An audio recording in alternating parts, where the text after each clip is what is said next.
for another special on-site interview.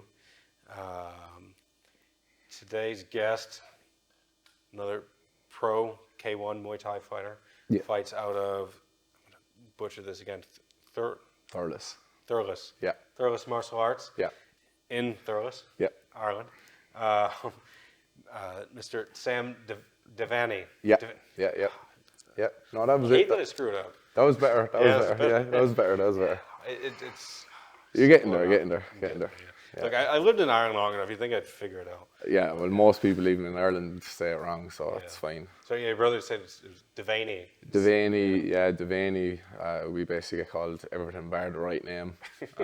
Same with Thurles though as well. Like when we fight in the UK, everyone calls it Thurles. Yeah, that's how I. Yeah, I suppose it's how it reads, but yeah. My okay, fun story before we really get into things. Yeah. Okay, so my real name is Juan.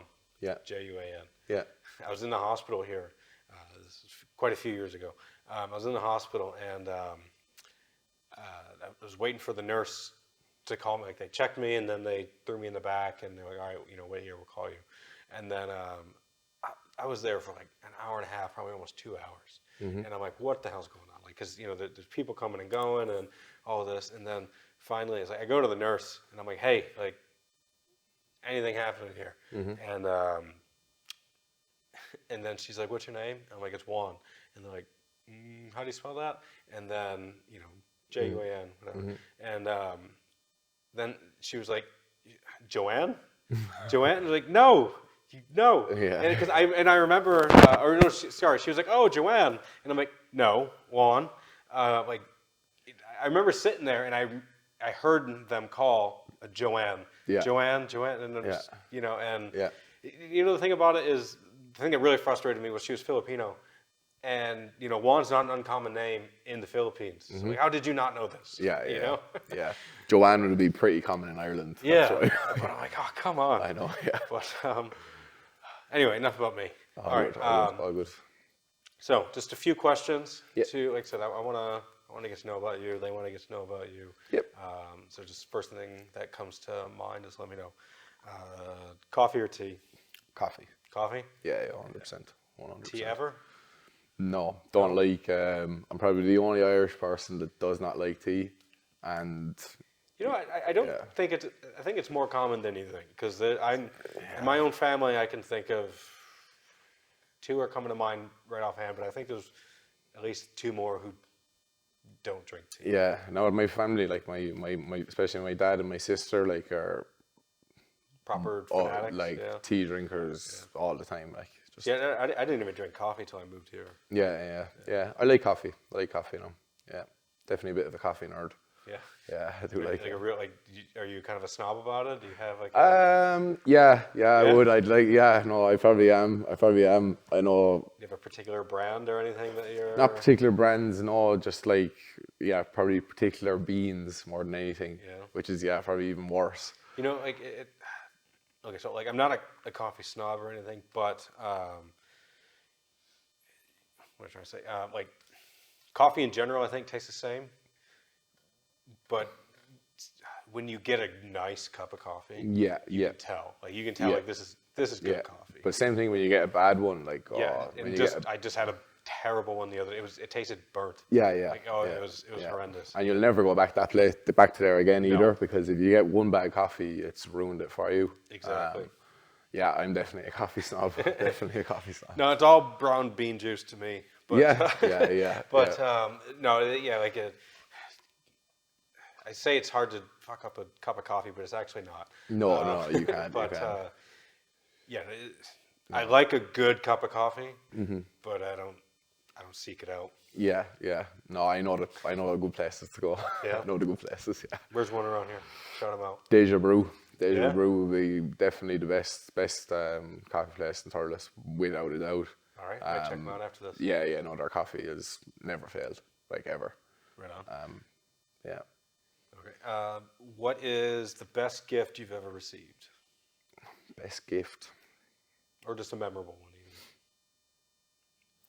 Off the top of my head, I mean, it kind of sounds bad that it was actually a gift, but it was a gift. But what, maybe nearly 2 years ago, my girlfriend came home with my dog. Yeah. Yeah, Otto. So he's a little miniature Dachshund, and he is like, yeah, I love that dog. That dog is yeah, I love him, love him. And then about 6 months later, then we got another one, and he's just He has to have a friend. yeah, but he's a crackhead. He's a crackhead. He's absolutely nuts. Like anyone that knows him, like everyone in the gym knows the dogs, and like yeah, Otto's, we call him an old man, even though he's only about 18 months. Yeah.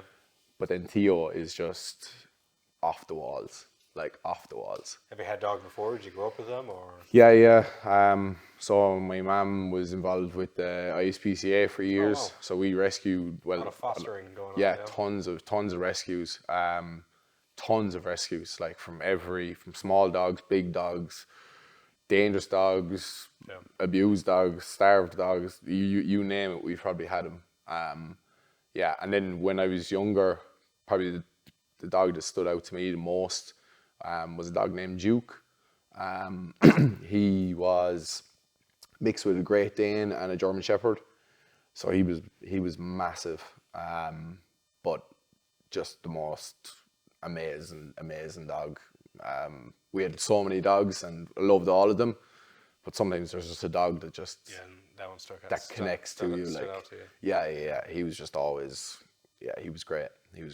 Unfortunately, we had to put him down. He got really sick and took him into the vets and was full of cancer, unfortunately. But hey, shit happens. Yeah. Shit happens. I had a boxer. We had her for 9 years. Yeah. Actually, I brought her over from the States here. Yeah. And, you know, she was like, my wife, she's almost like another person. Like, Yeah. she's so like, in tune with everything that was going on around in the house. Yeah. And, you know, like, you know, she was around for, you know, my first kid, and God bless her because she got beat by that by the baby. And she just took it. It was so awesome. Yeah. Dogs are absolutely amazing. We all of us in the gym, we're all like massive dog people. Like if we have the door open and we're training, and there's a lot of people who walk dogs up here. If a dog walks past, everyone stops training. Like literally, everyone stops training, is looking at the dog, and yeah, we are such a dog gym. It's great. It's great though. Yeah, no, it's nice to have someone like that. I say someone, but you know, to have someone like that to, you know, be around, like spend time with. unconditional. Yeah, you know, exactly. Kinda, you know, Yeah. wanting to be around you. There's very, you know, I don't know how they do it, but it's like they never get mad at you, and like, it doesn't matter. You know, you could. You know, and I'm sure maybe you've noticed this too. You know, you get these neglected animals that maybe come in, and you know they're still so loving, and they just want to be loved, and that's awesome. And I think it's so cool that your mom did that. And Yeah. We just animals everywhere. was it just dogs or? Dogs. Yeah, you know, it was mostly dogs. Yeah, she had a couple of cases of maybe horses and a couple of cases of cats and stuff like that. But obviously the horses wouldn't be staying with us. Cats, we would have minded them for a bit and then tried to move them on. Again, dogs are, believe it or not, they're a lot harder to rehome than you'd think.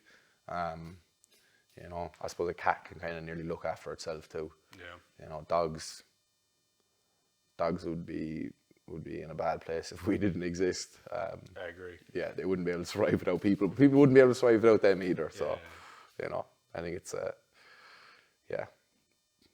both people work. You know, that kind of, you know. Anyway, yeah. It's good. Okay. It's good. Hold on, I'll check one thing real quick because I'm always just paranoid I'm not recording, and I don't distinctly remember pressing that button, but we're good. That's probably good. a scary thing. It is. I'm always looking at the camera, and then like my fucking vision sucks without my glasses, so there's like a little red dot on those cameras that I can barely see, but they're there. All good. Editing all this out. You're fine. Okay, so so obviously you love dogs. What is your favorite animal? don't. I genuinely, anybody that knows me personally would know that that's an incredibly hard question because I'm a complete nature animal nerd. Like, is there something that like personifies you, um, or excuse me, is there an animal that you personify? I should say. I think I said that correctly. I've always thought, yeah, I know what you mean. There was one that I've always thought about, and it's actually a great white. Yeah. Yeah. I actually have one tattooed on my leg for that reason. Yeah, I don't know. Something about them. Obviously incredibly dangerous, but you see, like I watch loads of like I'm just a complete animal nerd. But like you see people diving with them, something that is so dangerous, has the potential to be so dangerous, but then also can actually be quite calm at times, obviously. Yeah. Yeah, I think it's just they're just pure power, pure strength, just everything about them. But then also you look at them and they're quite relaxed. But in the same sense, you look at them and it's like that's a shark. And they don't need to tell you anything. Kind of way. I think that's something like that. Yeah, I've always been drawn towards great whites. There's no confusing what a shark is and what they're about. Exactly. Yeah. They're more likely going to try kill you than play with you. Yeah. Kind of way. Now there is some people that do dive with them a lot, and they get away with it. Crazy. Yeah, it's crazy. It is crazy. It's something I would actually definitely be up to. Really? Oh yeah, 100%. You would do that? Yeah, 100%. In a cage or outside of one? No, I do it. I just do it. I do it. So it wouldn't matter. Me with animals. To me, animals are way better than people because animals, you usually know what they want. They either want food, or they want to get away. People are a little bit more. They're a bit more deep. Yeah. They're way too deep, in my opinion. Like you never really know what their agenda is. Yeah, that's true. I think animals can be a bit kind of binary in their objectives. Yeah. Whereas humans are a lot more complicated. So Which again, for me, that's probably why I like animals and nature and everything like that is because it is what it is. There's no hidden stuff with it. Right. Which I like. I do like that. But yeah. That's cool. No, that's cool, and it's a top animal for sure. Yeah, definitely. Do you have a kind of like a favorite like holiday or family tradition? Family tradition. I mean, definitely like Christmas for me would come to mind. Christmas in our house. There's seven kids. Obviously, both my parents. Usually, either my uncle will come over, or my grandfather will come over, or both. Yeah. They're both living in the UK. It's basically about a week of doing nothing but eating food with family, playing games. Nobody has to worry about working or anything like that. Yeah, me and Liam, we're more than likely still training anyway, but yeah, it's a nice week where family is the main thing. I say Christmas for me would be Christmas for me. Yeah, definitely. Right on. Definitely. What's your favorite thing about where you grew up? What's my favorite thing about where I grew up? Well, I grew up in a really small village, Borsley. It's only maybe about 10-15 minutes away from here. Yeah. Honestly, like that again, nature and animals. I was always that. Any of the lads that knew me when I was younger, you'd find me just wandering through fields, looking for animals. Going literally, if there was a field with horses in it, you'd see me just walking through it. But yeah, for me, that was probably the nicest thing about living out there. You were only a 5-minute walk from complete nature. obviously Thurles is a little bit more built up, so I have to drive places to do that now, but I still do it. Like, I still do it. I love just going and, yeah, just being part of the actual natural world is, yeah, you know, that to me has always been a big thing for me. Right on. Yeah, always. Do you have any hidden talents? Hidden talents. Probably none that I should say here. No, probably no, not really. I mean, I don't think so. I mean, a hidden talent? No, I don't think so. Again, maybe I'm a bit of like I will always go back to that. Yeah. I'm a lot of people, they'd be surprised. I know with any people in the gym, they were quite surprised when a lot of them found out that I'm just very, very much again back to nature. You know, I spend if I'm not training or I'm not at home watching fights or something like that, or I'm not coaching people, I'm more than likely researching animals. Yeah. Yeah. That's something I love to do. What's your most recent kind of rabbit hole then? Snakes. Really? Yeah. Boas at the moment. Yeah. So boas at the moment, and a couple of like rat snakes as well, Asian rat snakes, and yeah. That's a very long rabbit hole though. That's a very long rabbit hole. What is it about that kind of grabbed you in or pulled you in? I could sit down on my phone and research. Like, I remember one day, and I've used it sometimes in my PTs, like that. I'm all about passion with everything you do, no matter what it is. So for sometimes for the people that are coming in, for me to show me being passionate about something, and it's almost can be a bit endlessly passionate at times. Like, I remember one night I was up, I think for 2 or 3 hours, researching hibernation patterns in snakes. And like most people would be like, why would you do that? But I didn't even realize the time was passing, you know. It's like in here, I love being in here. To me in here is pure passion. I've spent hours upon hours in here, and it feels like I've been in here 5 minutes.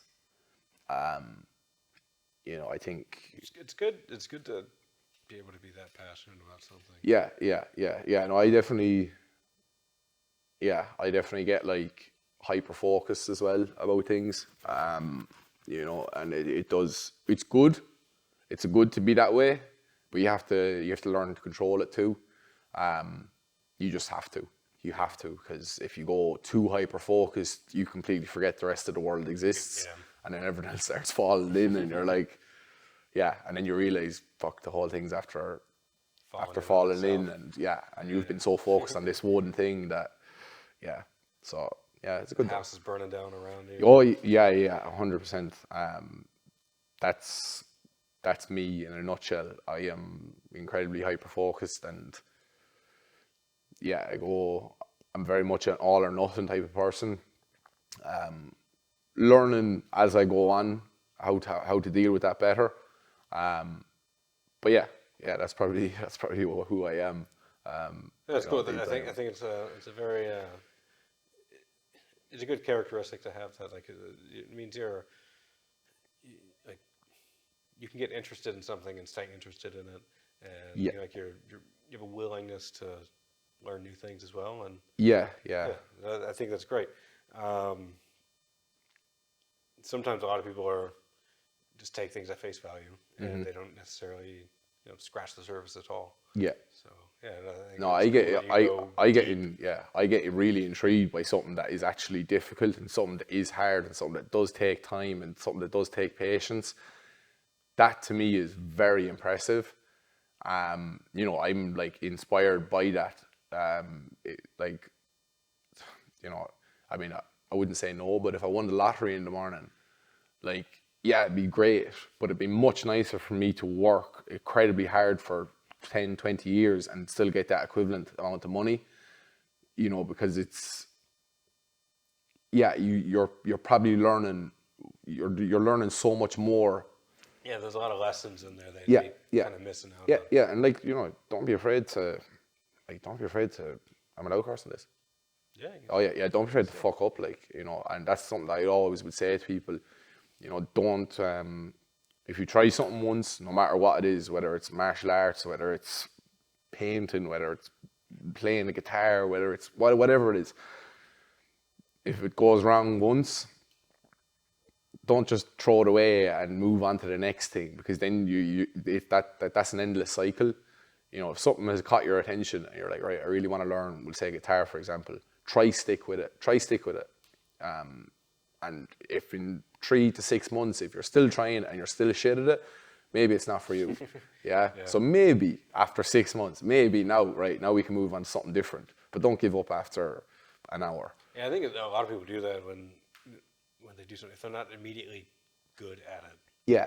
they just kind of quit.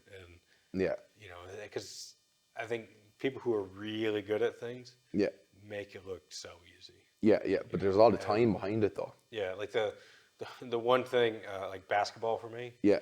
I don't like it because it doesn't look difficult to me, but I know for damn well like it's. Professionals are like they're professionals for a reason. They're very good. Yeah. But it just the optics for me. But it was like me with like now I do not play golf at all. 2 of my younger brothers are very big into golf. Yeah, that's another one too. Yeah, but I remember being like, what's so hard about golf? I was like, you're basically hitting a ball into a hole. And then I went to a driving range over in Spain with my younger brothers, and like it was so hard. Yeah. But for me, I have to be careful of things like that, because if I realize it's hard, now I'm going to want to do it. Dive into it. Yeah. Like, so I have to be very, very careful of what I put my interest into, because again, I get hyper focused. I get, blessing and a curse. Blessing and a curse. That's what I call it. Do you have a fight name? No. No. No. Never have. You want one? Will we make one for you? You pick one if you want. I don't mind. But no. I've always just Sam always. Yeah. Right on. No, that's cool. Yeah. Some people do, some people don't. Yeah, somebody. Yeah, look, it's something. Yeah. I don't know. I nearly think it's a bit pretentious, like. It's only pretentious if you pick it yourself. Yeah, you see, it's like, yeah, this is weird. And then when you find out that they picked it themselves, then it's like, now it doesn't even work anymore. Yeah. No, it's odd. Like it's a bit odd. So I think somebody should pick it for you, and I think somebody should. Yeah. Like I remember one time I was actually fighting in Galway a couple of years ago, and the guy I was fighting had a nickname. And his nickname was stainless steel, believe it or not. And the commentator or the announcer or whatever came into the back room and actually asked Liam, it's like, well, does Sam have a nickname? And it's like, the lad he's fighting, his nickname is stainless steel. And Liam was just like, mild steel. Because Liam was a welder for like years. But thankfully, they didn't go with it. I'm so happy they did not go with that. But yeah, no, that's probably the closest thing I've ever got to titanium or tungsten or something. I know, like yeah. I was just like, that's funny. Yeah. I'm so glad they didn't Mild go steel. mild steel. Like, it's just. I don't know. Maybe it might would. Stick now. Maybe I no. like that. I definitely don't want it. Will not use it. No way. That's funny. You can pick anything else. Your walkout song. What's your walkout song? AWOL Nation. Sail. Yeah. Yeah. Does it have any particular meaning to you, or? Yeah, it does. So basically before I probably want to go a bit deep, but like before I started this, I struggled a lot with my own mental health. Yeah. I know mental health is a big thing at the moment and things like that, which is something I think it's great to promote it, but I think there's a lot of people that just run off with the whole mental health thing and as a selling point. But I struggled big time. With my mental health, and that song, AWOL Nation, Sail, if you actually listen to the lyrics, it's basically him screaming for help. Yeah. And I remember the first time I listened to it, it was probably something that I felt like it was almost me speaking. Okay. And then like there's even one part of it is like, this is how I show my love. And not like, I love when I'm walking and I hear that one lyric when I'm walking out to the ring. I'm like, this is how I show my love. And yeah, I'm the happiest I ever am on fight day. Fight day for me is just, let's go, like, love it. Love it. What kind of first drew you into combat sports in general? Was like your brother was it kickboxing first? Yeah. Or did you explore anything else, or but like what was it that really kind of brought you in? I don't know. I suppose so. The receptionist that I was a HGV mechanic, so a diesel mechanic, and the receptionist actually, she trained in here for fitness, and I was out of playing sports, but she could see that I was maybe struggling a little bit mentally, and she actually suggested that I do the beginner course, and again, like me and Liam, we've always, and never in a bad way, but we've always loved fighting, always. If anyone like remembers us playing hurling, if there was a fight, me and Liam were in it. Me and Liam, doesn't mean we started it, but we were definitely in it. Yeah. I remember running the length of the field, like, to jump into the fight at the other end of the field. Like, in rugby, we were the same thing. I remember we were playing. I'm not going to say the team, but I remember we were playing a rugby match, and someone got into a fight in it, and everyone else on the team just ran away. And me and Liam, we were playing together. We stood and we fought 15 players, and we bet them all. We bet the heads off them. It was great fun. That's funny. So yeah, I suppose that was probably always in me. In both of us, went home and I said it to Liam about the beginner's course, and yeah, he was always in fighting, but he also wanted to drop a bit of weight himself and didn't really know how to do it. And yeah, both of us came in, and I think we just, like, we always say, like, addicted, but yeah, that's what happened. Like, we literally fell head over heels for the sport. Liam was 20, I was 21. So it's probably late in the grand scheme of things, but still early enough to make a career out of it. And yeah, we just trained all the time.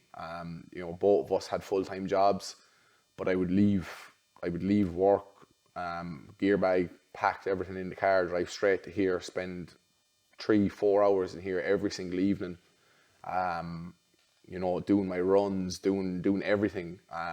3 classes in here with the coach, but like, I was on my own back. I started running, I started doing strength conditioning, I just started like researching kind of fighters' mindsets and listening to fighters and, figuring out, again, like that hyper focus, just deep dive into it, and just went. So you kind of briefly mentioned, you're suffering a bit from, kind of some mental health things. Like how is that kind of, how has, finding, combat sports, how has that kind of Good. helped things since then? Good. Yeah, I mean, like, look, like we're all human at the end of the day. There's definitely still good days and bad days. Yeah. And that's just part of life. But yeah, for me, martial arts in particular Muay Thai, for me, I love Muay Thai, but martial arts, I think, in general, like, I have a weird analogy that I always say to people, that if anyone does ever speak to me about it, that like the likes of like depression, anxiety, social anxiety, you name it. In my head, I think that they're almost, it's like built up energy in you. And if that energy builds up, it's like filling a bottle with water. Eventually, it spills over. Yeah. Whereas if you can do something, whether it's going for a walk by yourself, going for a walk with your dog, your girlfriend, whatever, go, do something that empties your energy a little bit. Obviously, this just drains all your energy. So, like that, it's almost like you can almost starve it out. Yeah. But it never goes. Yeah, Never goes. That makes perfect sense. Yeah. Yeah. Like I've another. I'm always anyone that knows any of my clients will know I'm full of analogies, but like for me it was probably like depression. It was a big one for me. It's never gone, but like I always think you're driving the car, and some days depression is in the boot, sometimes it's in the back seat, sometimes it's in the front seat, and sometimes it's driving the car. Okay, but it's never out of the car. Obviously when it's driving the car, that's a bad day. But most of the days you're still in control of it. Yeah. Or like another one that I've often used is if you're sitting down and a stray dog came over to you, and you give that dog food. If you come back to that same place the next day, that dog is now going to come over again, and you give it more food, and it's just this endless cycle. Dogs are great. Depression isn't, but if you keep paying attention to it and keep feeding it and giving it the fuel, it's going to keep coming back. Yeah. It's if you keep kind of paying it attention and giving it fuel, then it just keeps. Yeah. And no, look, I mean, definitely acknowledge the way you feel. Definitely acknowledge the way you feel, but try not to let it debilitate you. Try not let it stop you from doing what you love to do. Don't give it energy. Yeah. To come back at you. Yeah, exactly. Like it's very much like I train anyway, so I try not to let that ever stop me from training, because I might come into training, I might be a little bit off in the head or whatever, but then afterwards I'm great.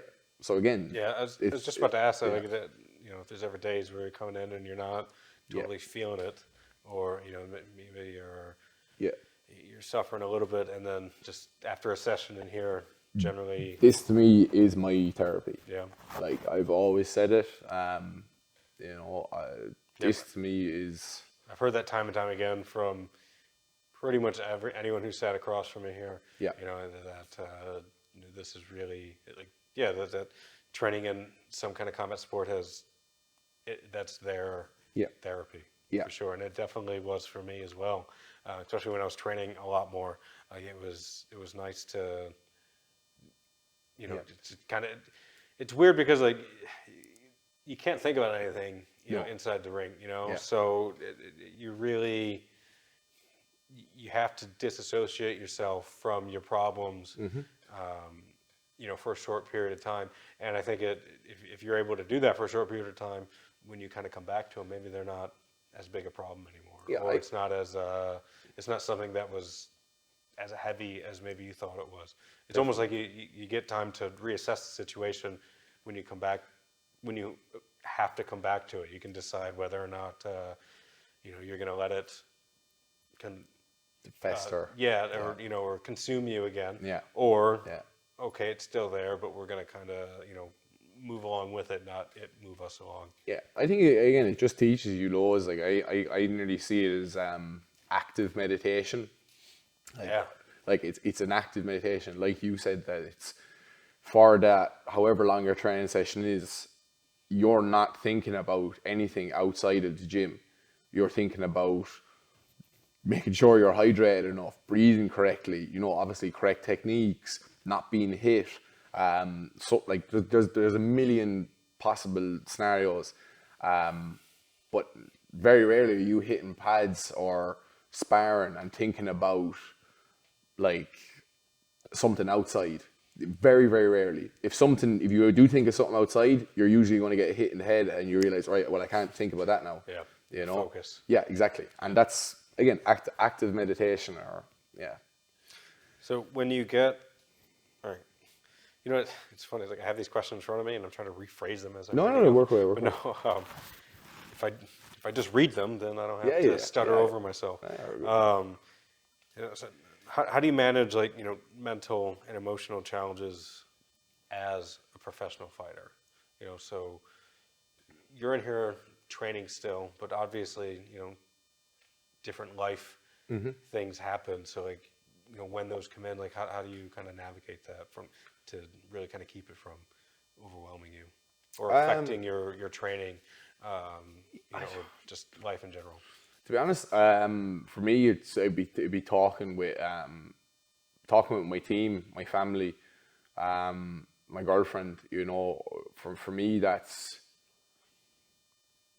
um, again, I'm all with cliche sayings, but like a problem shared is a problem halved. So I'll speak to Liam. Me and Liam get on so well. I could talk to him about everything and anything in the entire world. Same thing with my coach. Same thing with my girlfriend.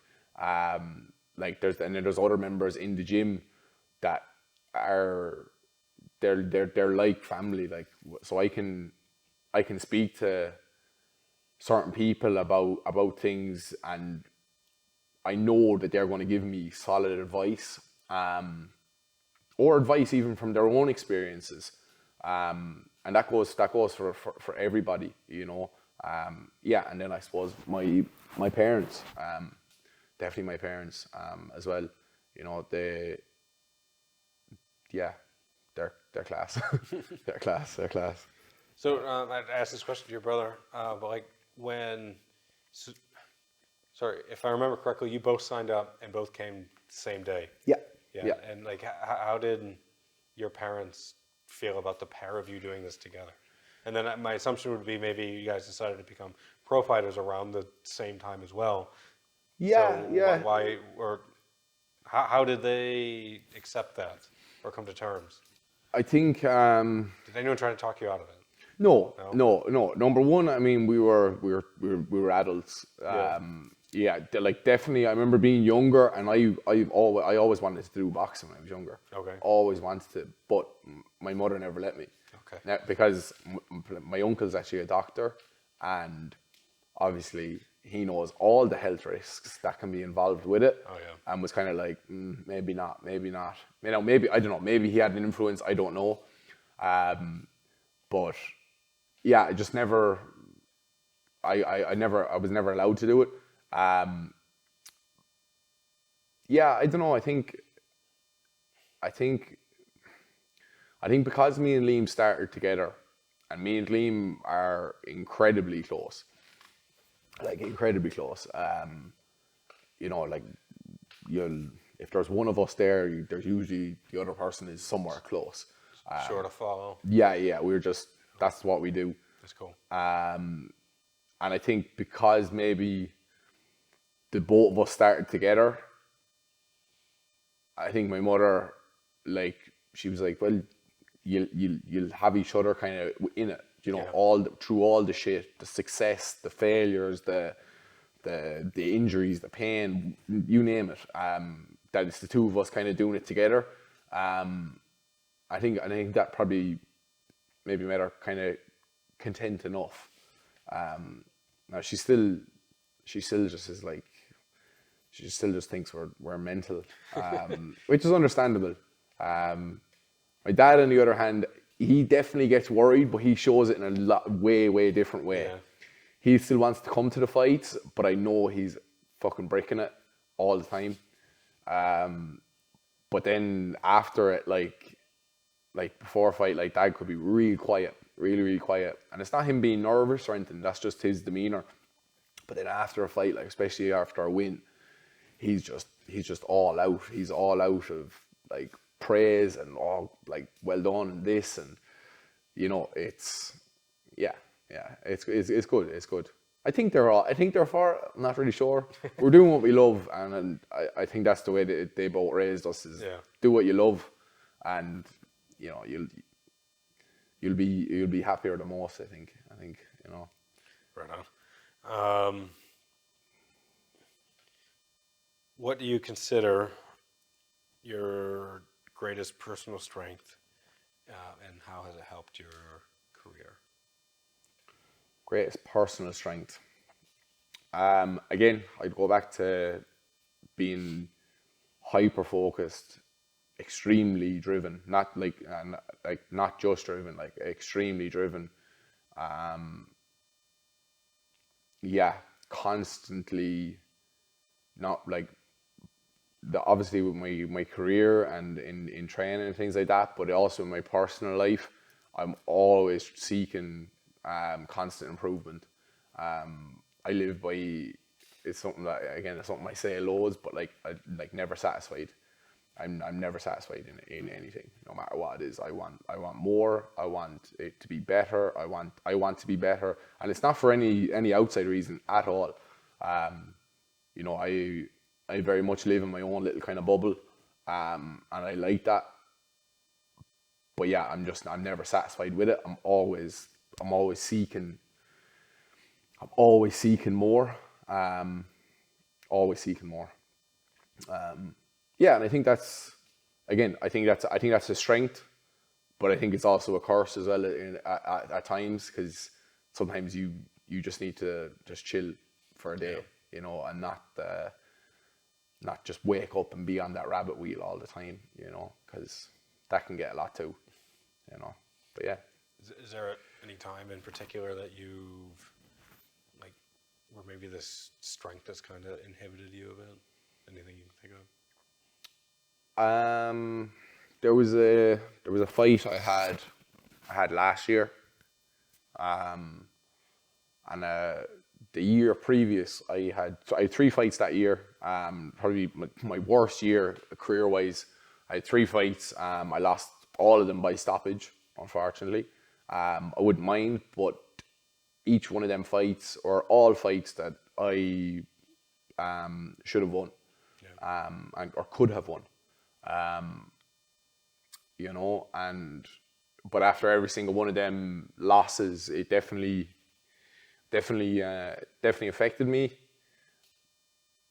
But then I fought last, so this was the following year after all them losses. I fought and I won, and I was so delighted to get the win. Just went to decision. And then I fought in August over in Scotland, and it was such an insane fight. I got a big cut straight along my forehead in the first round. I got a big cut on top of my head. Was covered head to toe in blood. I think it was the second round. He came up with a left knee and clipped me clean and dropped me in the second round. And I'll never forget it. I'll never forget it. When he dropped me and I was on the ground. Again, my head, everything was spinning, and then all I thought about in that split second was all them 3 losses. Like, and there's a video, I have it on my phone. But there's a video of me getting up from that being knocked down, and I pretty much ran towards the referee going, "I am fine. Do not call this fight off. I am fine." Luckily, it was the end of the round, end of the second round. Came out round 3, dropped him. Then followed up again and finished the fight. So I think for me, because of all the lot that, like, being that year of losing fight after fight,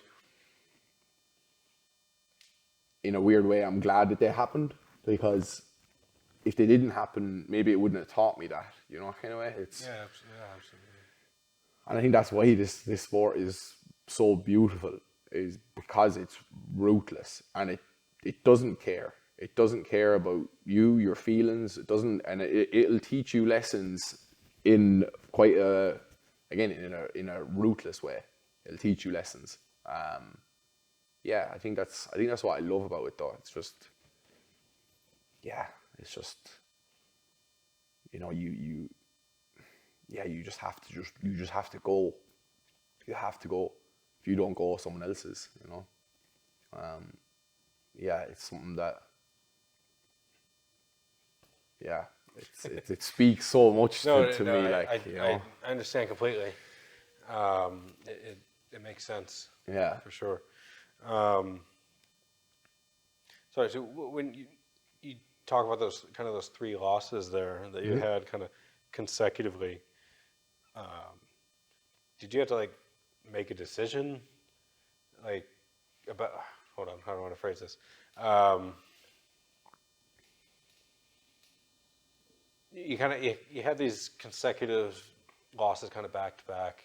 Was there ever any kind of like, what am I doing here? Like what like any kind of that self doubt or anything like that, or was it was always like next time I'm going to get him next time kind of thing? Yeah, no, no, I never doubt. I still don't doubt myself ever. I truthfully, deep down, I know that I can be number one in the world. I know that. It's just a case of when. And especially in Muay Thai, it's not so much from like you see it in boxing. Nobody wants to lose that zero. Yeah. But in Muay Thai, you'll have lads 300 fights and they have 50 losses, and nobody gives a shit about the 50 losses. Everyone's like, that lad has 350 fights. That's insane. That is madness. I didn't know that. That's crazy. yeah. That's pretty normal. Possible? They fight like every 2 weeks in Thailand. That's pretty normal. So I think once you realize that, again, from like Muay Thai, like I think they realize that losing isn't just okay and it's done now, I've lost. It's part of it. Yeah. Because if you lose a fight or if you lose multiple fights, your next couple of fights could be the most exciting fights, the most impressive fights, the fights that you see the most improvement in. But imagine if you just stopped when you failed. Like, again, another cliche saying, it's like, well, what if I fail? And it's like, well, what if you don't? What if you succeed? Yeah, and like they're both the same question, yeah. But people's like, well, what if I fail? And everyone listens to that one. But like the what if I succeed, everyone's like, oh, well, that's not really realistic. It's like, well, both of them are the same thing. They're the same thing, Yeah, I think you just you have to be willing to fuck up, and you have to be willing to learn from it, and don't under any circumstances quit. That word doesn't even exist in my head. How do you kind of keep things grounded for yourself? Because Grounded? Yeah, like is there people in your life? Yeah, my girlfriend, my dogs, my family, my brother.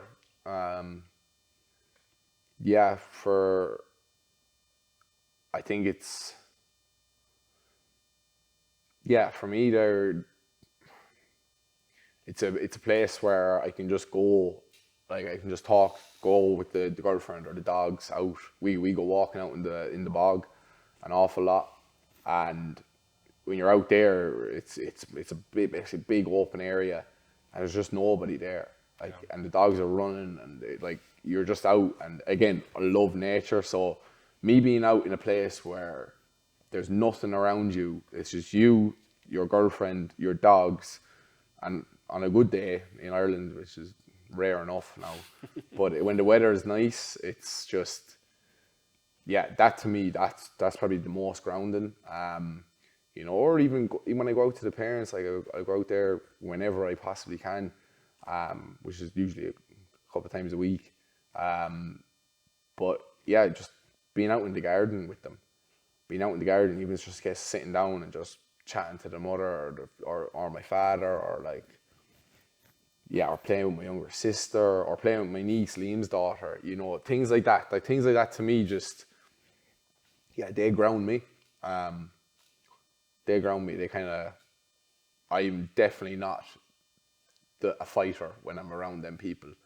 Yeah. It's cool that you don't always have to have that. The persona. That persona on you. Like you can really switch off around certain people, and that's good, because no one wants to be, one thing all the time anyway. Yeah, and that's probably something I struggled with a lot a couple of years ago too. like I definitely did. I was on 24/7. Yeah. And like 24/7. And it just affected everything, you know. So you can't be that, you know. It's great to be on, but learn to switch it off. Yeah. Learn to switch it off. You know, I make a joke like you should see me with Liam's daughter. Like, she's my niece, and like she's just amazing, you know.